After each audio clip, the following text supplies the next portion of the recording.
Assalamualaikum warahmatullahi wabarakatuh. Yang terhormat Kepala SD Negeri 1 Pasuruan, yang kami hormati Bapak Ibu Guru SD Negeri 1 Pasuruan, beserta Bapak Ibu Guru SD Negeri 2 Pasuruan, yang kami hormati pula. Pertama-tama marilah kita panjatkan puji syukur kehadirat Allah Subhanahu wa Ta'ala yang telah melimpahkan rahmat dan hidayahnya sehingga kita dapat berkumpul di tempat ini dengan keadaan sehat walafiat. Salawat serta salam semoga tetap tercurah pada baginda Nabi Agung Muhammad Sallallahu Alaihi Wasallam yang kita nantikan syafaatnya kelak di hari akhir. Amin. Izinkan saya selaku pembawa acara untuk membacakan susunan acara pada hari ini.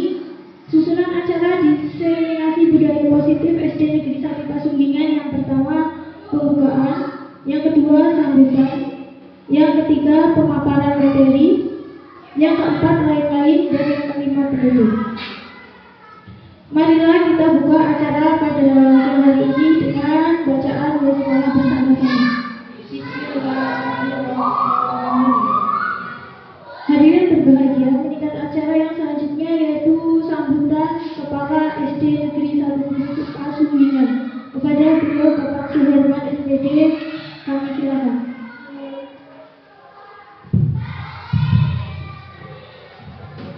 Assalamualaikum warahmatullahi wabarakatuh.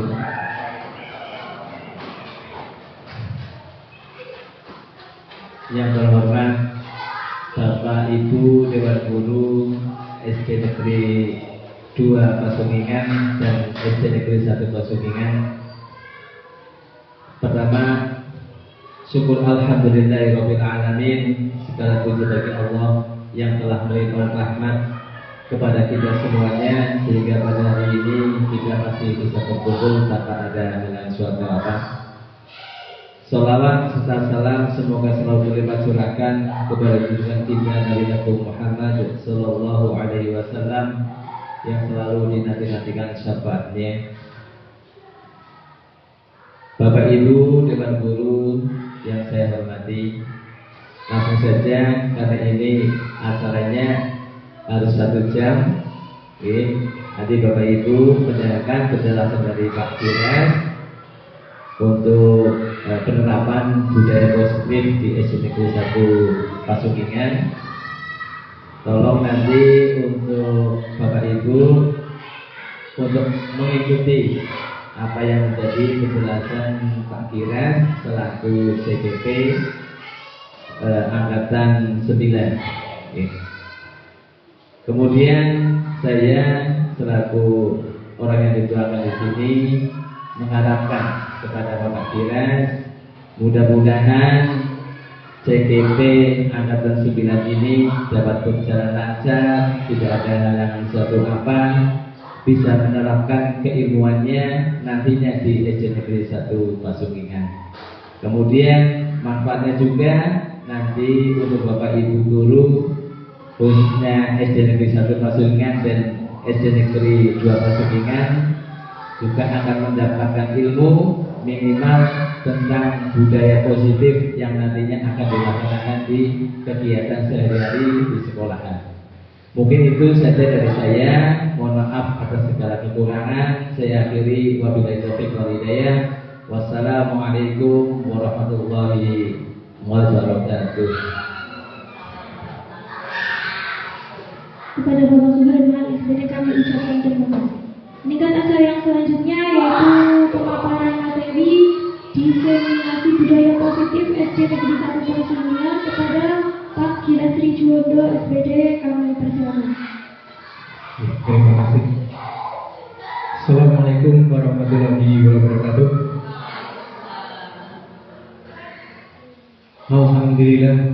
Alhamdulillahirabbil alamin wa bihi nasta'inu ala umuri waddin wassalatu wassalamu ala asrofil anbiya'i wal mursalin sayyidina wa maulana Muhammadin wa ala alihi wa ashabihi ajma'in amma ba'du. Yang terhormat Kepala SD Negeri 1 Pasuruan Bapak Suherman SPD, Yang saya hormati Bapak Ibu Guru SD Negeri 2 Pasugingan dan Bapak Ibu Guru SD Negeri 1 Pasugingan beserta karyawan dan staf. Sebelumnya marilah kita panjatkan puji syukur kehadirat Allah Subhanahu wa taala yang telah memberikan kita banyak kenikmatan sehingga kita dapat berkumpul dalam acara diseminasi budaya positif di SD Negeri 1 Pasugian pada hari Rabu 25 Oktober tahun 2023 dengan keadaan sehat tanpa ada halangan suatu apapun. Kesehatan adalah anugerah yang paling indah, jadi kita harus bersyukur diberi kesehatan.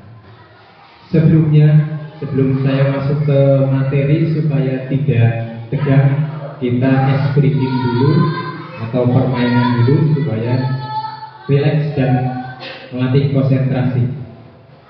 Nuwun sewu Bapak Ibu dimohon berdiri ke depan saja. Nuwun sewu. Nggih.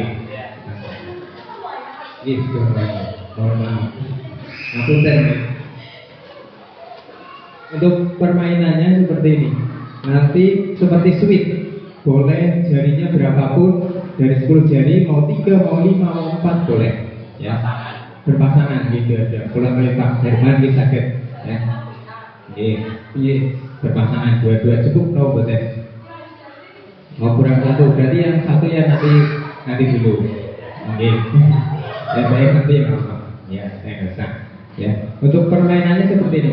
Jarinya bebas.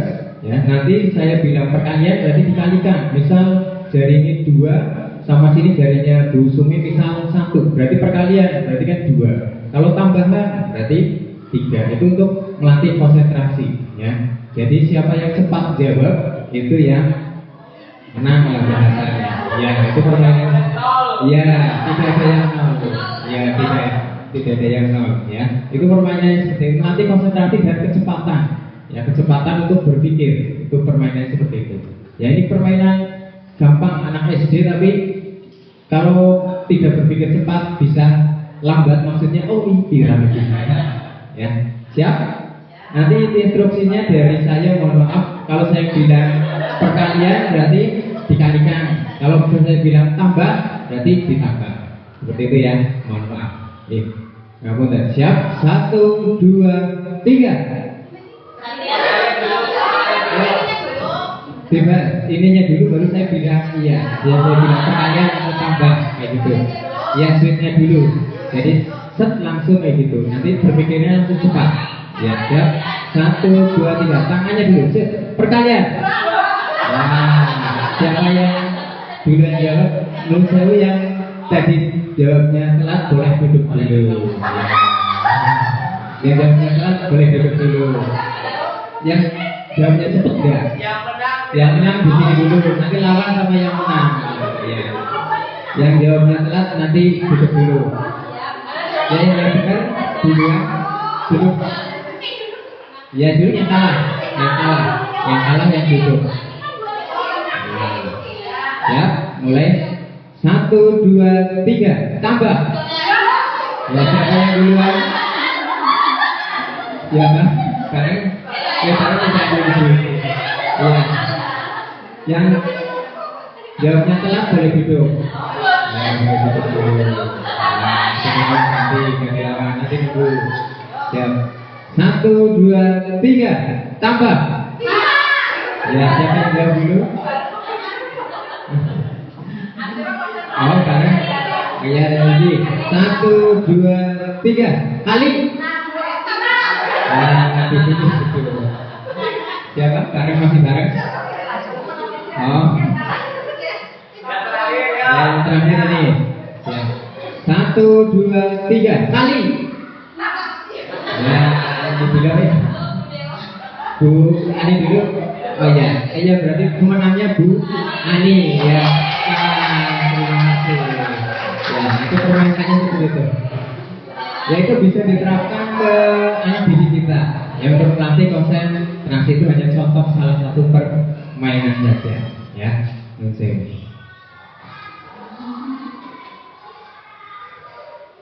Untuk materi kita pada hari ini judulnya itu diseminasi budaya positif, ya. Diseminasi itu penyebar luasan, ya, penyebar luasan tentang budaya positif, ya, di sekolah.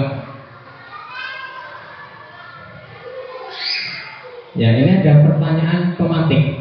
Setuju atau tidak setuju untuk pertanyaan yang pertama. Nanti Bapak Ibu guru bisa menjawab, ya. Hukuman dapat mendisiplinkan anak. Jawabannya itu tidak ada benar, tidak ada salah. Yang penting jawab dulu, ya. Untuk hukuman dapat mendisiplinkan anak, apakah setuju atau tidak setuju? Yang setuju coba tunjuk jari. Tidak. Apa tidak setuju? Sepakat? Setuju? Yang setuju? Hukuman dapat mendisiplinkan anak? Ya, setuju. Ya.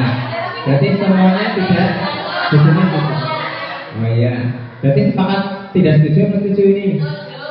Setuju. Oh iya. Kalau ada yang setuju, ada yang tidak setuju, tidak apa-apa. Ini kan belum masuk ke materi. Ini masih awal.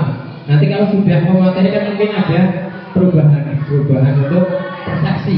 Ya. Nanti ini persepsi awalnya bagaimana. Nanti setelah kita masuk materi, persepsinya apa berubah, apa aja, seperti itu, ya. Ini. Berarti ada dua jawaban ini, ya. Ada yang setuju, ada yang tidak setuju untuk yang pertama. Sekarang yang kedua, pemberian hukuman dengan hal positif seperti membaca atau membersihkan halaman sekolah dapat meningkatkan disiplin anak. Setuju atau setuju? Ayo. Apakah sepakat tidak setuju semua ini?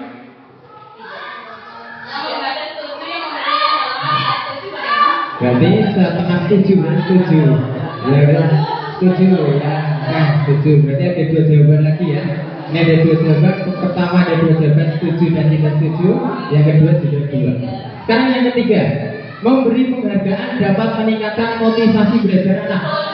Setuju? Oh, tidak ada yang ini. Berarti ada dua jawaban lagi.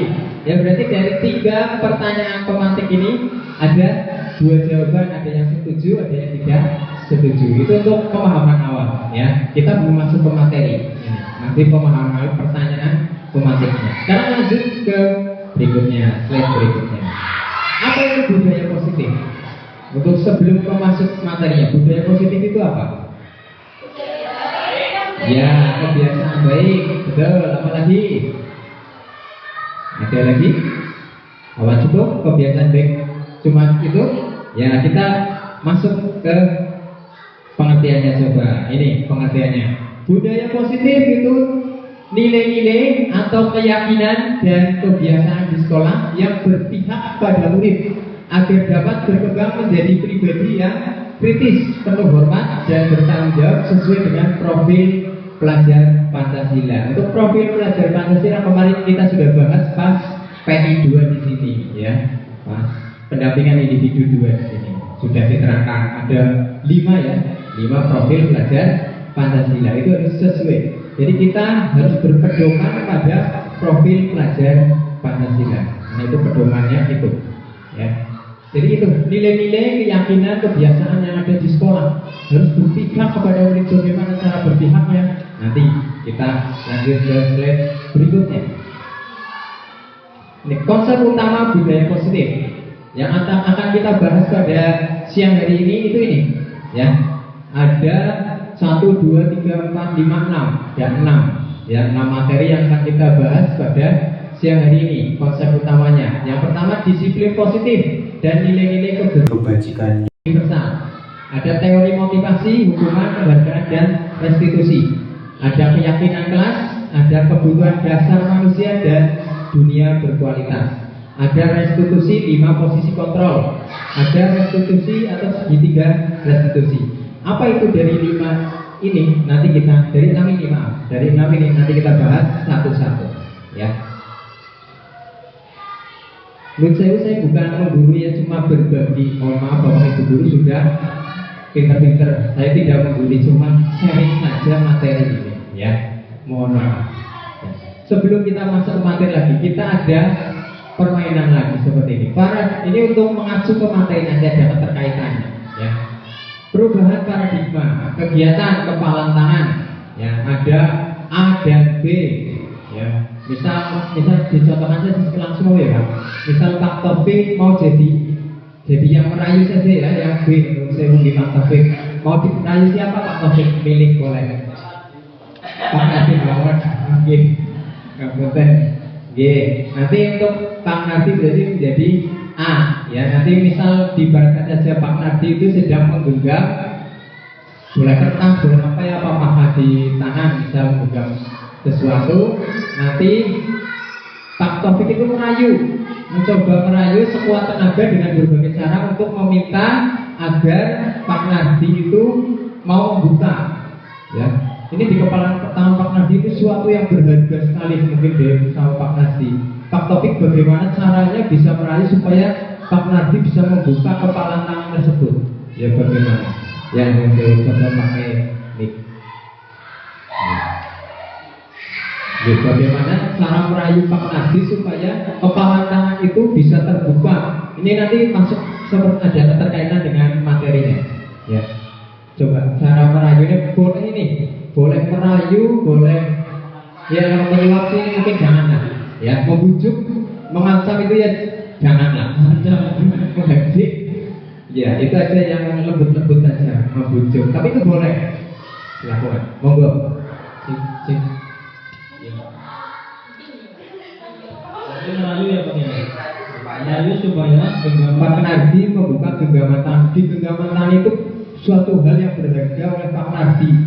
Itu tolong dirayu supaya bisa dibuka apa tidak dibuka. Nah, gitu. Apa Pak Nardi mau membuka apa tidak? ya, saya akan mencoba merayu Pak Nardi untuk membuka tangannya. Pak Nardi, tolong dibuka tangannya, nanti saya kasih pulpen yang bagus dulu ya Pak. Ternyata bagus. Masih lagi kalian apa lagi? Berarti saya minta tolong tangannya dibuka. Nanti kalau tidak dibuka saya akan kritikin biar tangan itu sendiri.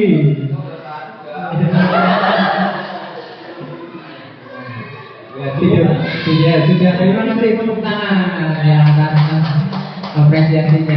Jadi tidak berhasil merayu berarti ya, tidak berhasil. Ini mungkin sesuatu yang berharga sama Pak Nardi tidak bisa dibuka, tidak boleh di-share ke yang lain. Berarti itu. Nanti kita masuk ke, jadi intinya seseorang itu dari genggaman tangan itu untuk mengontrol dirinya itu dari diri sendiri, ya. Mau dirayu apapun kalau kita tidak mau, tidak akan bisa. Kalau punya pendirian yang keras, ya itu misalnya sangat berharga, tidak boleh orang lain tahu. Itu orang lain mau merayu, mau menyuap, mau apa, tidak bisa. Ya itu sebelum masuk ke materi. Ya sekarang disiplin positif. Ya dalam kontrol teori yang kemudian dari berkembang dan dinamakan choice theory, meluruskan berbagai miskonsepsi tentang makna kontrol. Tadi kita kan mengontrol ya, itu Pak Taufik tadi kan mengontrol Pak Nardi mungkin supaya bisa membuka kepala tangan. Itu keterkaitannya ini. Jadi ada teori dari kontrol teori dan kemudian berkembang di choice theory. Ya, dari William Glasser. Ya, itu teorinya ada 1, 2, 3, 4. Ada 4 teori dari William Glasser tentang teori kontrol untuk mengontrol seseorang. Jadi kita guru berarti yang mengontrol murid. Ya. Ilusi guru mengontrol murid. Ya, pada dasarnya kita tidak dapat memaksa murid untuk berbuat sesuatu jika murid tersebut memilih untuk tidak melakukannya. Jadi kalau kita mau mengontrol murid, muridnya sudah berkemauan keras tidak mau, itu akan sulit juga. Ya. Saat itu bentuk kontrol guru menjadi kebutuhan dasar yang dipilih murid tersebut. Teori kontrol menyatakan bahwa semua perilaku memiliki tujuan, bahkan terhadap perilaku yang tidak disukai. Itu yang tentang ilusi guru mengontrol murid. Sekarang ilusi bahwa semua penguatan positif, efektif dan bermanfaat. Penguatan positif atau bujukan tadi Pak Taufik kan membujuk, ya, membujuk dalam bentuk-bentuk kontrol, segala usaha untuk mempengaruhi murid agar mengulangi suatu perilaku tertentu adalah suatu usaha untuk mengontrol murid tersebut. Dalam jangka waktu tertentu, kemungkinan murid tersebut akan menyadarinya, mencoba bujukan dari gurunya. Bisa jadi murid tersebut menjadi tergantung pada pendapat sang guru untuk berusaha. Ilusi yang berikutnya, ilusi bahwa kritik dan membuat orang merasa bersalah dapat menguatkan karakter. Menguatkan kritik dan merasa bersalah mengontrol murid menuju pada identitas gagal.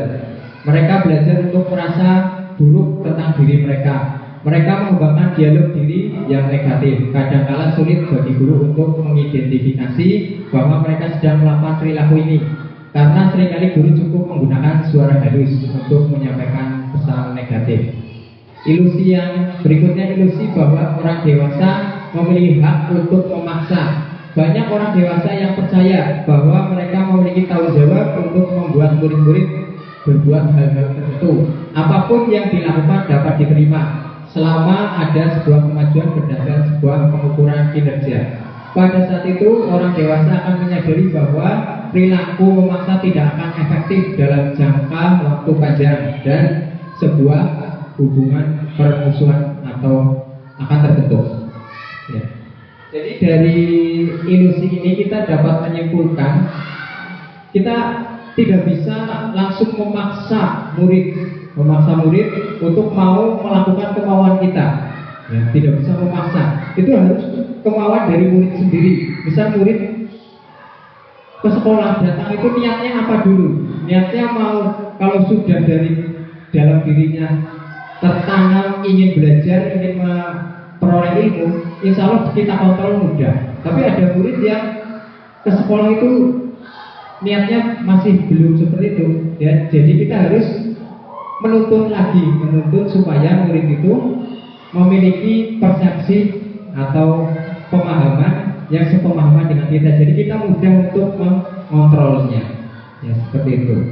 Itu untuk teori kontrol. Intinya dari 4 teori kontrol ini, kita tidak bisa memaksa.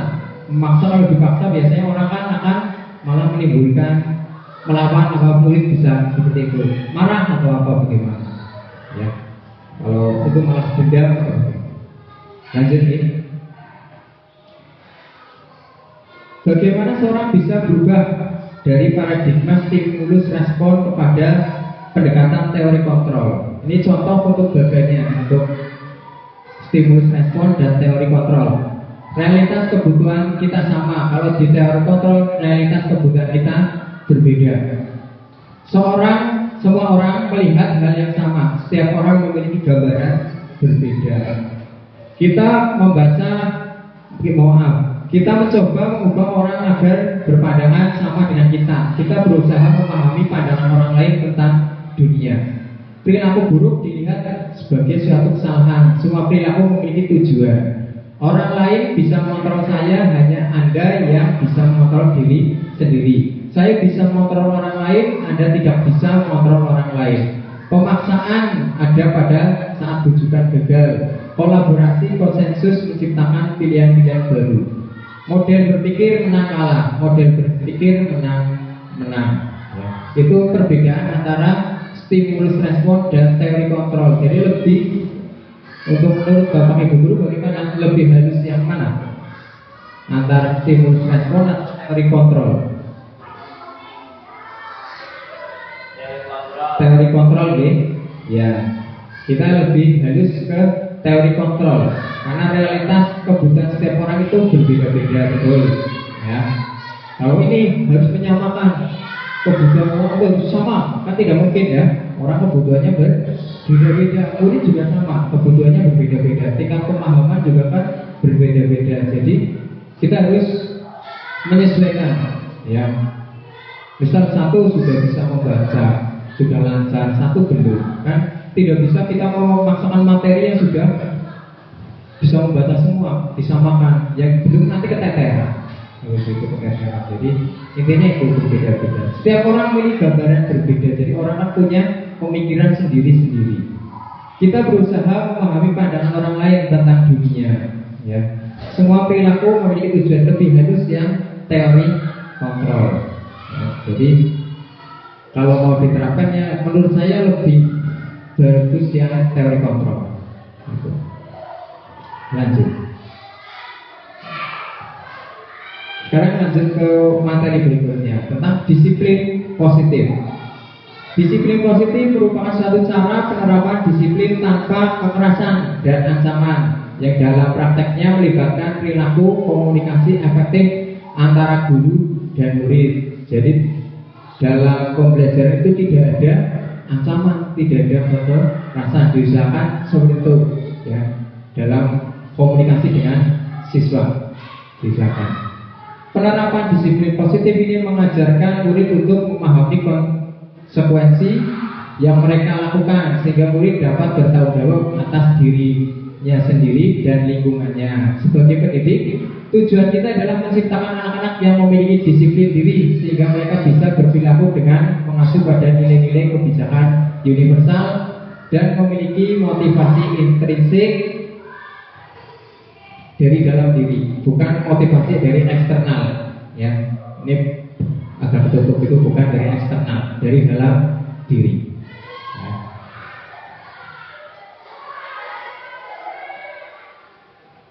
Jadi teori motivasi, hukuman, dan penghargaan masuk restitusi dari Dean Goosen dalam bukunya Restructuring School Discipline menyatakan ada 3 motivasi perilaku manusia. Jadi terbagi menjadi 3 motivasi menurut Dean Goosen. Ya. Yang pertama untuk menghindari ketidaknyamanan atau hukuman.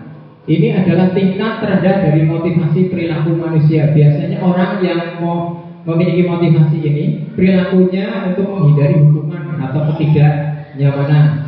Ya, akan bertanya apa yang akan terjadi apabila saya tidak melakukannya. Sebenarnya mereka sedang menghindari permasalahan yang mungkin muncul dan berpengaruh pada mereka secara fisik, psikologis maupun tidak terpenuhinya kebutuhan mereka. Bila mereka tidak melakukan tindakan tersebut, motivasi ini bersifat eksternal. Untuk yang kedua, motivasi yang kedua untuk mendapatkan imbalan atau penghargaan dari orang lain. Jadi motivasi orang tersebut supaya mendapatkan imbalan. Kalau di pembelajaran misal murid datang ke sekolah supaya dapat apa? Misal dapat bintang. Ya itu ada yang menerapkan seperti itu, dia salah. Sebenarnya tidak salah, tapi ada dampaknya. Ya ada dampaknya. Datang ke sekolah supaya dapat apa? Ya, gitu. Itu motivasinya sudah berbeda. Padahal ke sekolah kan kita ingin mencari ilmu untuk supaya lebih pintar lagi untuk bekal di kemudian hari. Tapi motivasinya sudah berbeda. Saya ke sekolah supaya nulis sangu, kan beda. Itu sudah beda lagi motivasinya. Mendapatkan imbalan. Kalau penghargaan dari orang supaya dipuji sama orang lain, saya berangkat sekolah supaya dipuji, itu motivasinya sudah berbeda. Jadi itu motivasi yang kedua. Motivasi yang ketiga untuk menjadi orang yang memiliki mereka inginkan dan menghargai diri sendiri dengan nilai-nilai yang mereka percaya. Orang dengan motivasi ini akan bertanya, akan menjadi orang yang seperti apa apabila saya melakukannya. Mereka melakukan sesuatu karena nilai-nilai yang mereka yakini dan hargai. Mereka melakukannya karena mereka ingin menjadi orang yang melakukan nilai-nilai yang mereka yakini tersebut. Ya. Ini adalah motivasi yang akan membuat seorang memiliki disiplin positif. Jadi motivasi yang bagus itu yang C, itu yang paling bagus. Ya dari 3 motivasi ini menurut Dean Goosen, yaitu yang C. Ya. Kalau yang B itu dampak negatifnya itu. Ya, kalau yang A itu menghindari hukuman, itu dampak. Lanjut, hukuman, konsekuensi dan restitusi masih yang tadi. Dalam menjalankan peraturan atau keyakinan kelas atau sekolah, bila mana ada suatu pelanggaran, tentunya sesuatu harus terjadi. Untuk itu kita perlu meninjau ulang tindakan penegakan peraturan atau keyakinan kelas atau sekolah kita selama ini. Tindakan terhadap suatu pelanggaran pada umumnya berbentuk hukuman atau konsekuensi. Dalam modul ini akan diperkenalkan program disiplin positif yang dinamakan restitusi. Jadi restitusi juga disiplin positif. Restitusi itu apa? Restitusi itu proses menciptakan kondisi bagi murid untuk memperbaiki kesalahan mereka, sehingga mereka bisa kembali kepada kelompok mereka dengan karakter yang kuat. Restitusi juga merupakan proses kolaboratif yang mengajarkan murid untuk mencari solusi untuk masalah mereka dan membantu murid berpikir tentang orang seperti apa yang mereka inginkan dan bagaimana mereka harus memperlakukan orang lain. Itu restitusi. Sebelum kita membahas restitusi, kita bahas dulu tentang hukuman konsekuensi. Bila mana kita melihat bagian di atas, kata disiplin tanpa tambahan adalah positif di belakangnya. Tambahan positif di belakang sesungguhnya sudah merupakan identitas sukses. Ya, identitas sukses. Dan hukuman merupakan identitas gagal. Kalau hukuman itu identitas gagal kalau di sini. Disiplin yang sudah bermakna positif terbagi dua, disiplin dalam bentuk konsekuensi dan disiplin dalam bentuk restitusi. Hukuman bersifat satu arah dari pihak guru yang memberikan dan murid hanya menerima suatu hukuman tanpa melalui kesepakatan, ya, pengarahan dari pihak guru baik sebelum atau sesudahnya. Hukuman yang diberikan bisa berupa fisik maupun psikis. Murid disakiti oleh suatu perbuatan atau kata-kata. Sementara disiplin dalam bentuk konsekuensi sudah terencana, sudah disepakati, sudah dibahas dan disetujui oleh murid dan guru. Umumnya bentuk-bentuk konsekuensi dibuat oleh guru atau sekolah. Murid sudah mengetahui sebelumnya konsekuensi yang akan diterima bila melakukan pelanggaran, ya. Jadi konsekuensi itu sudah ada kesepakatan dari awal, ya, sudah diberitahu. Murid sudah. Kalau hukuman tidak, kadang-kadang spontanitas. Hukuman itu spontanitas. Misal murid melakukan pelanggaran apa, langsung push up 10 kali, itu kan spontanitas, ya. Itu sebetulnya kalau saat ini sudah kurang pas diterapkan seperti itu, ya. Kita menggunakan restitusi, nanti dan konsekuensi, ya. Lanjut. Hukuman, konsekuensi, dan restitusi. Ini perbedaan hukuman dan konsekuensi dulu. Hukuman itu bersifat tidak terencana atau tiba-tiba. Biasanya hukuman kan tiba-tiba. Kita langsung spontanitas. Siswa melakukan pelanggaran apa, langsung kita spontanitas menghukum. Bersifat satu arah. Siswa orang oleh ngomong apa-apa, langsung hukum. Kemudian hukuman seperti itu. Berupa fisik atau psikis. Bisa fisik itu yang push up, misalnya fisik. Kalau psikis kita menggunakan kata-kata, ya, kata-kata ke anak itu. Kalau anak bisa membekas, nanti biasanya anak itu ya bisa dendam, bisa punya perasaan apa, ya, bahayanya seperti itu suatu saatnya, ya. Jadi mudah-mudahan sudah tidak ada guru yang menggunakan hukuman ini, ya. Mudah-mudahan. Ya, mulai dari saat ini. Kalau sudah lalu-lalu sudah, ya. Kalau sudah pernah melakukan, mudah-mudahan sekarang jangan hukuman. Di samping kita bisa melanggar hukum, sedikit jewer, rombok, dilaporkan, ya, itu jadi jangan menggunakan hukuman seperti ini, ya. Sekarang yang kedua, konsekuensi. Ini lebih bagus dari hukuman asli, tapi nanti ada yang lebih bagus lagi dari konsekuensi, yaitu restitusi. Konsekuensi itu di atasnya hukuman lah. Di atasnya mana lumayan apik. Sudah terencana, sudah disepakati, diberikan berdasarkan suatu data yang umumnya dapat diukur. Murid tetap dibuat tidak nyaman dalam jangka waktu pendek. Guru memonitor murid. Nah, ini yang kurang bagusnya, murid tetap tidak nyaman. Jadi masih ada kelemahannya konsekuensi, ya. Untuk hukuman sudah jelas, ini sudah banyak kelemahannya. Kalau ini kelemahannya, murid tetap dibuat tidak nyaman dalam jangka waktu tertentu. Itu konsekuensi. Sekarang ke restitusi yang ketiga, ya. Restitusi tadi sudah dijelaskan, itu proses menciptakan kondisi bagi murid untuk memperbaiki kesepakatan mereka, sehingga mereka bisa kembali pada kelompok mereka dengan karakter yang lebih kuat. Itu menurut dosen ya, pada tahun 2004. Merupakan proses kolaboratif yang mengajarkan murid untuk mencari solusi untuk masalah mereka dan membantu murid berpikir tentang orang seperti apa yang mereka inginkan dan bagaimana mereka harus memperlakukan orang lain. Ini lebih halus. Nah, kalau restitusi itu lebih halus lagi, menggunakan bahasanya juga yang lebih bagus, lebih positif, bahasanya positif, okay. Lebih positif, lebih bagus. Jadi bahasa yang lebih luas digunakan. Itu. Nih, restitusi sebuah pendekatan untuk menciptakan disiplin positif. Ya, bukan untuk menebus kesalahan, memperbaiki hubungan, tawaran bukan paksaan, menuntun untuk melihat ke dalam diri, fokus pada solusi. Jadi kita memberikan solusi dalam restitusi ini. Biasanya solusi anak juga bisa mengutarakan solusinya. Biasanya misal sudah tahu membuang sampah kan sembarangan tidak boleh, itu salah. Itu anak kita kembalikan lagi ke anak tentang keyakinan tentang kebersihan. Bagaimana kalau membuang sampah sembarangan itu kan mengotori lingkungan. Ya, kita persepsi kita kembalikan lagi ke anak. Jadi anak sadar bagaimana solusinya supaya tidak mengulangi perbuatan tersebut. Mencari kebutuhan dasar mendasari tindakan. Restitusi diri adalah cara yang paling baik. Fokus pada karakter bukan tindakan. Restitusi menguatkan, mengembalikan murid yang berbuat salah pada kelompoknya. Jadi kalau berbuat salah jangan langsung dihukum. Ini kalau restitusi tidak seperti itu. Ya, tidak langsung dihukum, tidak langsung ditindak.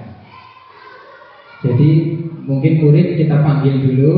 Kalau misal ada murid yang berbuat salah, kita panggil ke ruangan khusus, kita bicara empat mata, pelan-pelan kita tuntun seperti dengan bahasa yang baik. Itu restitusi itu caranya seperti itu, dituntun. Jadi empat masuk, kenapa harus empat mata? Tidak banyak orang di kelas kalian. Menjaga perasaan murid, karena murid kan juga punya perasaan. Ya kita menjaga perasaan saja, supaya tidak malu, tidak apa. Kita panggil, dipanggil mau ke kantor, apa di kelas pas setelah pulang sekolah seperti itu. Itu caranya seperti itu, untuk menemukan solusi dari kesalahan mereka. Sekarang keyakinan kelas. Mengapa keyakinan kelas? Mengapa tidak peraturan kelas saja? Nilai-nilai keselamatan atau kesehatan inilah yang kita sebut sebagai suatu keyakinan, yaitu nilai kebajikan universal yang disepakati serta tersirat dan tersurat, lepas dari latar belakang suku, negara, bahasa maupun agama, seperti yang sudah disampaikan. Ya, ini pada modul sebelumnya. Nilai-nilai kebajikan bahwa menekankan pada keyakinan seseorang akan lebih memotivasi seorang dari dalam. Seseorang akan lebih tergerak dan bersemangat untuk menjalankan keyakinannya daripada hanya sekedar mengikuti serangkaian peraturan tertulis tanpa makna. Murid-murid pun demikian. Mereka perlu mendengarkan dan memahami arti sesungguhnya tentang peraturan-peraturan yang diberikan. Apa nilai-nilai kebajikan di balik peraturan tersebut? Apa tujuan utamanya, dan menjadi tidak tertarik atau takut sehingga hanya sekedar mengikuti serangkaian peraturan. Kalau peraturan itu biasanya cuma ikut-ikutan, gitu kan, batire, ikut aturan supaya tidak dihukum. Biasanya takut karena supaya tidak dihukum. Itu kalau peraturan. Belum dari dalam diri. Kalau peraturan, anak melaksanakan itu karena takut. Biasanya karena takut bawa hukum, bawa kenapa. Kalau peraturan seperti itu. Tapi kalau keyakinan kelas bedanya, ini sudah ditanamkan dari dalam diri seseorang, dari anak, ya, sudah ditanamkan dari dalam.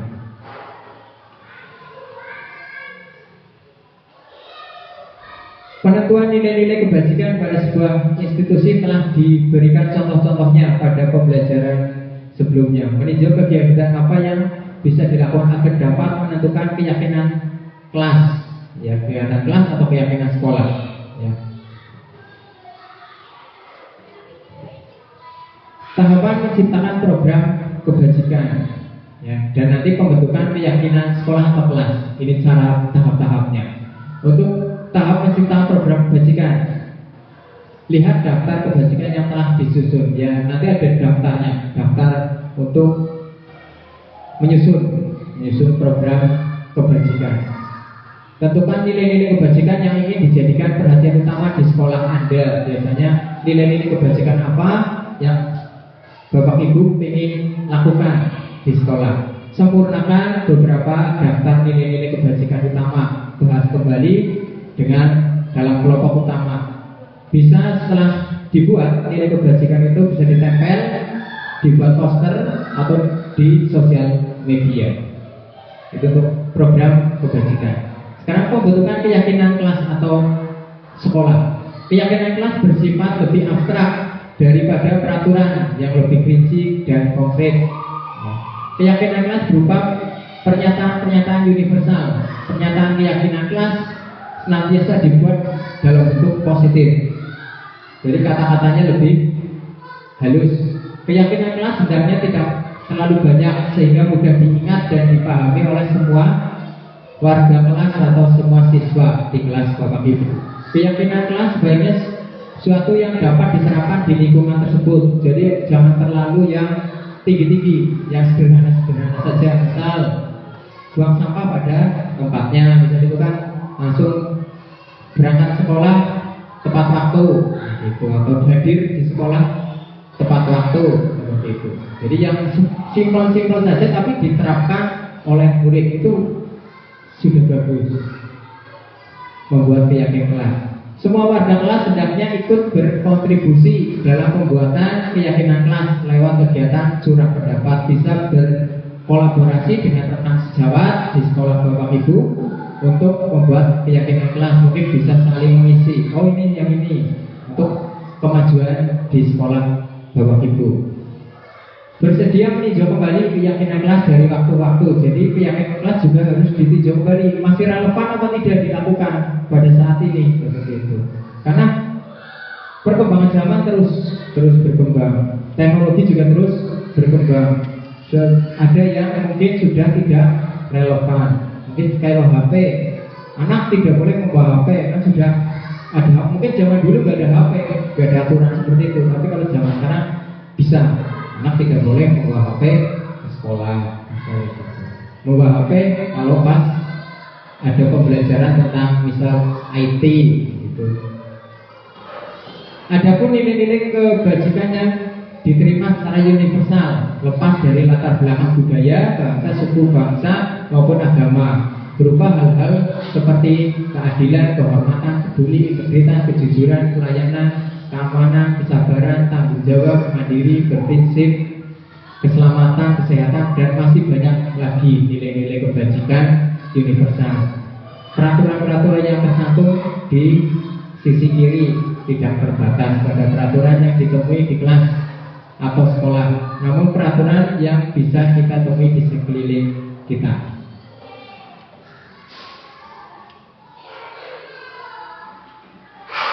Ini contoh untuk keyakinan kelas.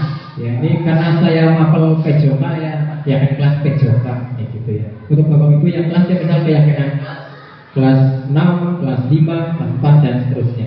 Ini contoh saja.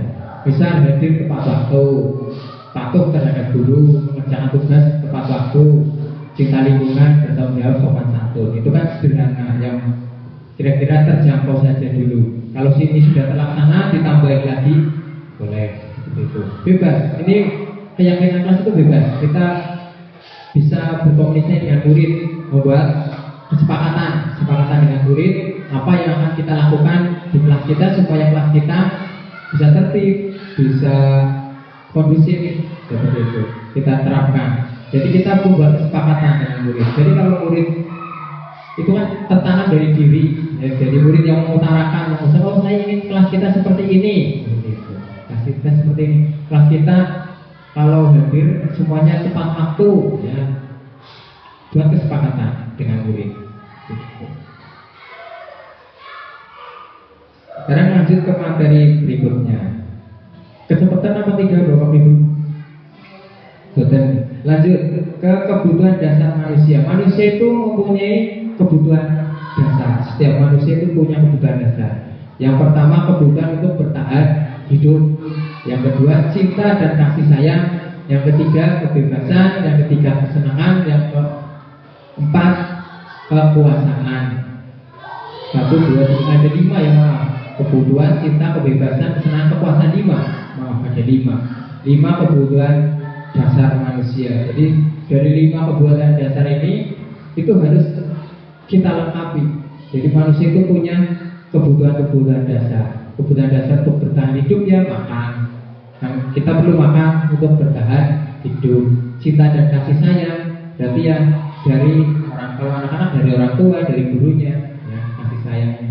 Kebebasan, orang juga ingin bebas, ya, tapi bebas jangan kebablasan. Ya, bebas ada takarannya. Kesenangan, orang juga perlu kesenangan. Misal perlu refreshing, perlu apa itu perlu kesenangan. Di dalam kelas juga jangan terlalu, misalnya ya ada yang senang-senang sedikit lah. Ada misalnya permainan seperti itu kita buat pembelajaran melalui permainan atau bagaimana. Itu kreativitas bawah itu bisa melalui supaya anak menjadi senang. Ya, melalui kesenangan. Kekuasaan, ya orang cuma ada yang ingin kekuasaan.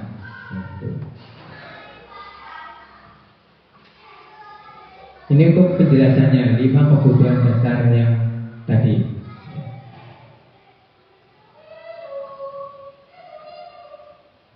Ini untuk 5 posisi kontrol. Sekarang ini 5 posisi kontrol restitusi Diana Bosen. 1 penghukum, pembuat merasa bersalah, teman, pemantau, manajer. Dari 5 posisi kontrol ini, menurut Bapak Ibu, mana yang paling relevan diterapkan di kelas dari 5 posisi kontrol ini? Sebelum kita ke materinya, 5 posisi kontrol ini ada penghukum, ada pembuat merasa bersalah, ada teman, ada pemantau. Jadi kalau penghukum berarti guru senangnya hukum. Kalau pembuat merasa bersalah berarti kita membuat murid selalu merasa bersalah dengan kata-kata biasanya. Jadi kalau murid bersalah kan kita bilang seperti itu. Jadi merasa bersalah muridnya.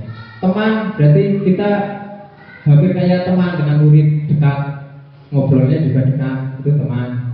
Pemantau berarti kita mantau murid, ada yang salah apa ada yang tidak. Manajer itu sebagai pengelola, ya, pengelola kelas, pemanage. Mana kira-kira yang paling tepat? Ya, kita lihat saja pematerinya. Ya, ini posisi kontrol dari bagannya. Ini dari bagan. Kalau penghukum itu memarahi, tindakannya itu memarahi. Kalau pembuat merasa bersalah itu mendiamkan, ceramahi, membuat rasa bersalah. Kalau teman itu membuat pemakluman, pengontrol, memantau, mencatat. Manajer itu bertanya dan membuat kesepakatan. Perkataannya, contoh perkataannya ini. Kalau yang menghukum biasanya itu langsung, ya. Kalau kamu biasanya gitu. Kalau pembuat rasa bersalah biasanya kalau kamu orang tua, kalau orang tuamu tahu bagaimana seharusnya kamu itu biasanya kalau pembuat rasa bersalah. Kalau teman, lakukan demi bapak ibu ya, jangan melanggar peraturan, itu teman, misalnya seperti itu. Kalau pengontrol kamu sudah tahu aturannya kan, itu. Kalau manajer, apa sebenarnya harapanmu, itu manajer. Akibatnya itu di bawahnya. Akibatnya kalau penghukum murid tidak peduli dengan gurunya atau tugas sekolah, langsung perilakunya, pola perilakunya, nih di bawahnya. Nah,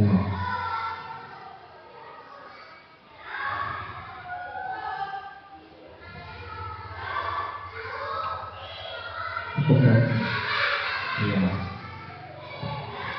Kalau pembuat merasa bersalah biasanya murid merasa murid bodoh atau nakal akibatnya. Kalau yang teman akibatnya merasa guru adalah teman, dari kayak teman terlalu dekat, ya memaklumi. Kalau pengontrol murid mempertanyakan konsekuensi perbuatannya. Kalau manajer apa yang bisa saya lakukan untuk memperbaiki. Itu untuk manajer. Jadi dari kelima posisi kontrol ini, yang paling tepat itu sebetulnya manajer. Itu posisi manajer, guru sebagai manajer. Kalau penghukum tadi sudah dikatakan awal ya, kurang tepat. Pembuat rasa bersalah juga kurang bagus. Untuk teman ada kalanya bagus, ada kalanya tidak terlalu dekat dengan murid juga. Iya, kadang-kadang murid jadi tidak menghargai, sembrono, akhirnya sembrono, bahasanya kayak batin ya. Kalau pengontrol itu ya, jadi mempertanyakan perbuatan murid jadi kurang. Jadi cuma mencatat, memantau tok sih, kita memantau sebagai guru memantau dong, itu kurang bagus. Yang paling tepat itu manajer dari 5 posisi kontrol. Jadi guru sebagai manajer di kelas kita. Ini untuk contoh-contohnya 5 posisi kontrol. Ini kata-katanya itu, kata-kata. Patuhi aturan saya atau awas, itu biasanya kalau penghukum. Kamu selalu saja salah, itu kalau penghukum. Ya. Hasilnya itu kemungkinan murid marah, mendendam atau bersifat agresif. Penghukum itu nada suaranya tinggi biasanya, makanya melotot. Begitu kalau marah sih, gurunya marah ke muridnya, matanya melotot, jari-jarinya nunjuk-nunjuk. Itu kalau penghukum, kata-katanya itu. Kalau pembuat merasa bersalah, ini nada suaranya memelas, halus, sedih, ya, merapat pada anak, lesu. Bahasanya itu, ibu sangat kecewa sekali dengan kamu. Berapa kali bapak harus memberitahu kamu, misalnya gitu, kalau bapak, gimana coba kalau orang tua kamu tahu kamu berbuat begini. Itu biasanya seperti itu. Pakai bahasa halus, tapi anak merasa bersalah. Murid akan merasa bersalah telah mengecewakan ibu, ya, seperti itu. Ya. Itu juga kurang bagus. Ya, untuk hasilnya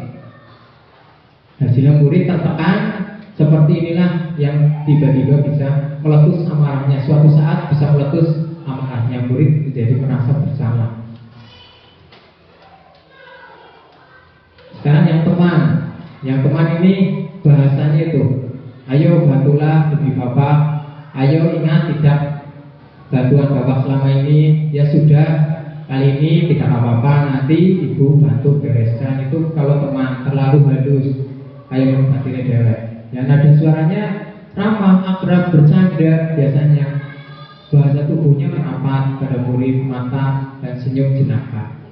Murid akan merasa senang, akrab dengan guru, tapi ada dampak negatifnya. Dampak negatifnya itu tadi sudah dikatakan, murid jadi tidak kadang-kadang sembrono, anak merasa seperti teman. Ya, itu untuk teman. Memantau atau mengawasi, nada suara datar, bahasa tubuh yang formal. Untuk contoh kata-katanya itu, apa yang telah kamu lakukan, sanksi atau konsekuensi apa, dan seterusnya. Murid memahami konsekuensi harus dijalankan karena telah melanggar salah satu peraturan sekolah. Guru tidak menunjukkan suatu emosi yang berlebihan, menjadi marah atau membuat merasa bersalah. Murid tetap dibuat tidak nyaman, masih tidak nyaman muridnya, harus tinggal kelas pada waktu jam istirahat mengerjakan tugas, karena masih tetap dikasih tugasnya. Guru tetap harus memantau murid pada saat mengerjakan tugas di jam istirahat. Jadi kita memantau. Ya, ini masih bisa digunakan. Kalau memantau itu masih bisa digunakan di sekolah selain manajer. Tapi yang paling lumayan dan bagus ini manajer. Ini posisi manajer. Ini bahasanya lebih santun lagi. Apa yang kita yakini itu kan dari kesepakatan kelas yang dibuat tadi, keyakinan kelas. Ya. Apa yang kamu yakini, jika kamu meyakininya apa, kamu bersedia memperbaikinya. Bahasanya santun, bersedia memperbaiki. Jika kamu memperbaiki ini, hal ini menunjukkan apa tentang dirimu, apa rencana kamu untuk memperbaiki hal ini. Gitu. Jadi nada suaranya itu lebih tulus, bahasa tubuh tidak kaku, mendekat ke murid. Ya.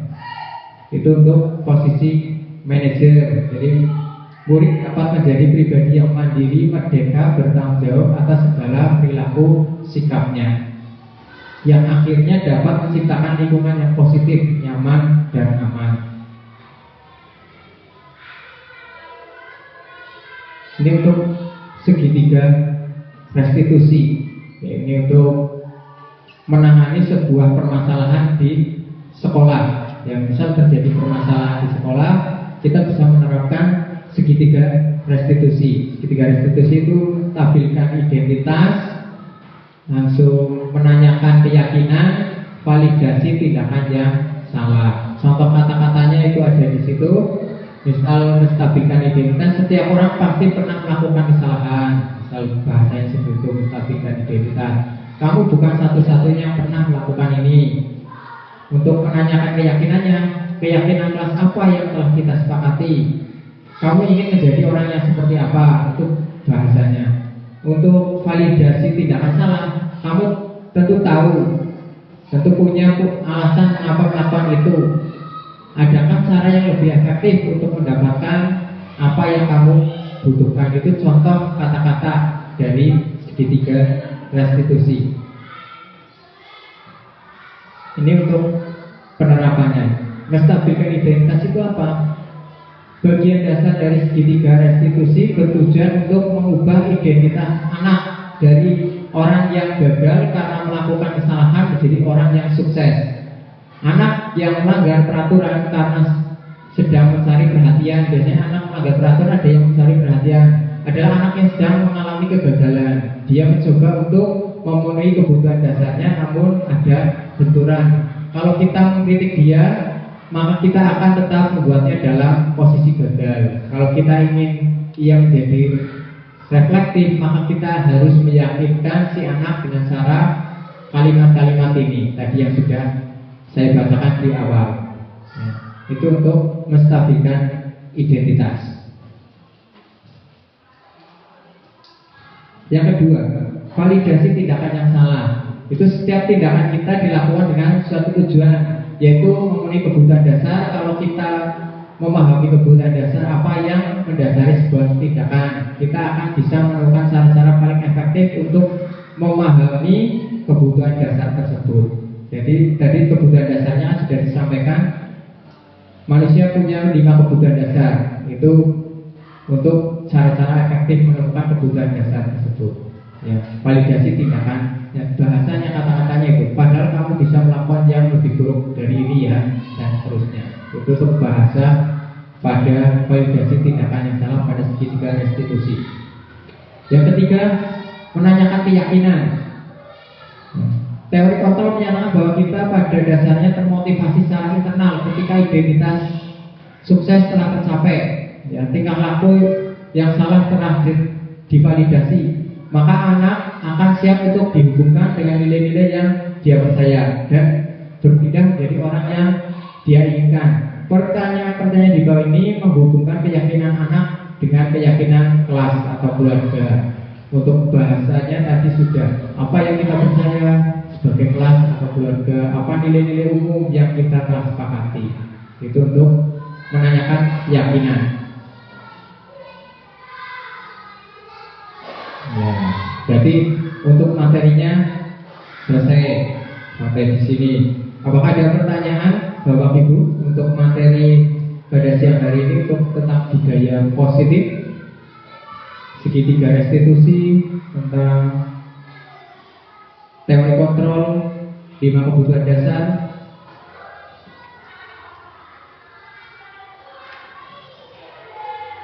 Apakah cukup jelas? Apakah benar penjelasan saya?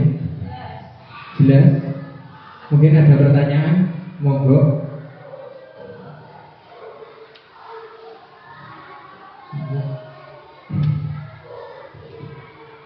Jadi kesimpulannya untuk budaya positif di sekolah itu kita harus berkolaborasi dengan baik kepala sekolah, rekan sejawat, baik di sekolah kita maupun di sekolah lain atau mungkin di forum-forum seperti KKD itu bisa ya, untuk kita berkomunikasi tentang budaya positif, saling bertukar ide untuk budaya positif di sekolah kita, untuk kemajuan sekolah.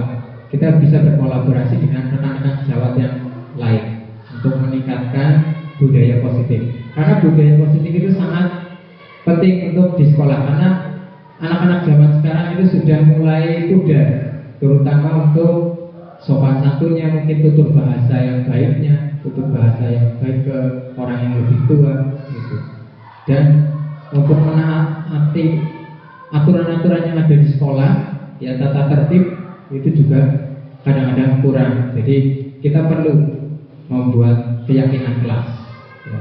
Keyakinan kelas itu tadi kesepakatan dan murid, supaya murid tahu dari dalam diri bisa terbentuk, oh saya ingin menjadi orang yang seperti ini. Mungkin itu tambahannya.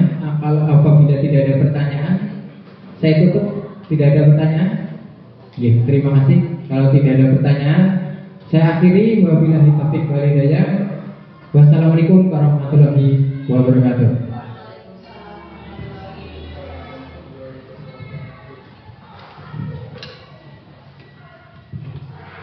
Kami ucapkan terima kasih kepada Bapak Ki Rastri Juwono SPD atas pemaparan materinya. Ini kan acara yang selanjutnya yaitu acara penutup.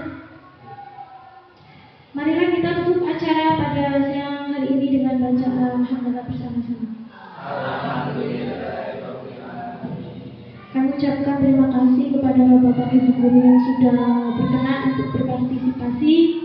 Saya selaku pembawa acara mohon maaf apabila banyak kesalahan. Wabillahi taufiq wal hidayah. Wassalamualaikum